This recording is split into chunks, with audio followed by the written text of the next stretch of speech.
My name's Fraser Gray. I am a visual artist and arts educator based here in Edinburgh. I make kind of large outdoor works, I suppose, and other artworks. I'm working a lot with acrylics at the minute, but I'll use them in lots and lots of different ways. Everything from painting acrylics in a traditional sense to airbrushing them to using spray paint acrylics just as they come. I think what I'm trying to explore through a lot, especially my object-based work, is how we read into imagery and how that can translate certain things to us. So often I kind of put little things in there just to kind of like imagery that becomes ambiguous as a way to try and get the thinker to feel like that should be something. The mural's actually quite broken up into little sections. Yeah. So I tried to make each section read individually, but for the whole mural from the floor above, where there's a lot of people gathered waiting to get onto the Britannia, I wanted that to read as a separate thing from the top, so they would see maybe an overall picture from there of this kind of spiral of energy picking up objects and kind of pulling them around.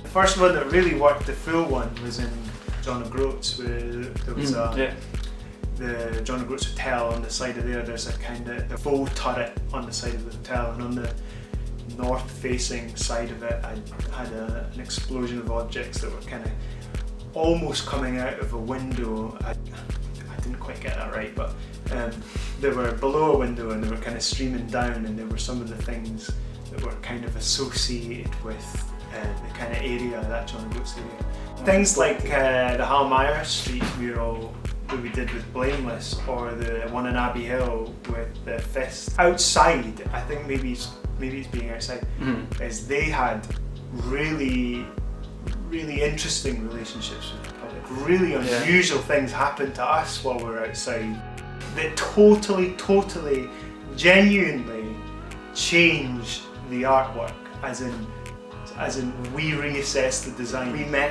met two separate people who had served on the SS Explorer, which we were painting, and you know, they shared their memories with that boat for us, and little details about the boat that changed it for us, that we think, well, we'd be silly not to put those details into the design.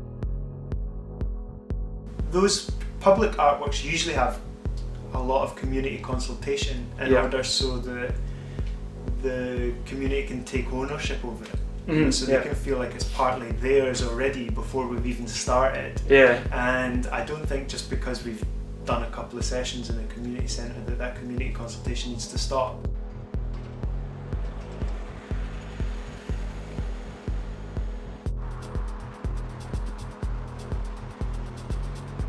It's convenient for me that doing that kind of work can open it up to a wider audience, and that lots and lots of people get to see it.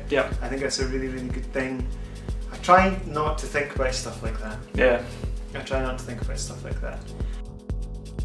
I don't go in there and try and drop my art on it. Like we're talking the community consultations, build the bridges and things like that. I'm not interested in that kind of egoist element of it where it's just like, here it is, just take it or leave it. But I think if you're to be healthy about it, you probably, once you've made it, you should probably try not to think about it too much. You should probably try and move on to the next thing, because there'll be someone on a website slagging it somewhere. I hope it does, well I actually hope it does become that, and that people feel they could take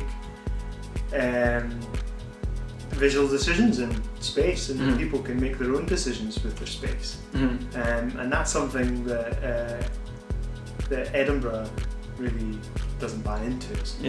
But places like Leith in particular, I think that's one of the few places in Edinburgh where you feel like you can kind of change, make a mark on that place. You can kind of you can do that there.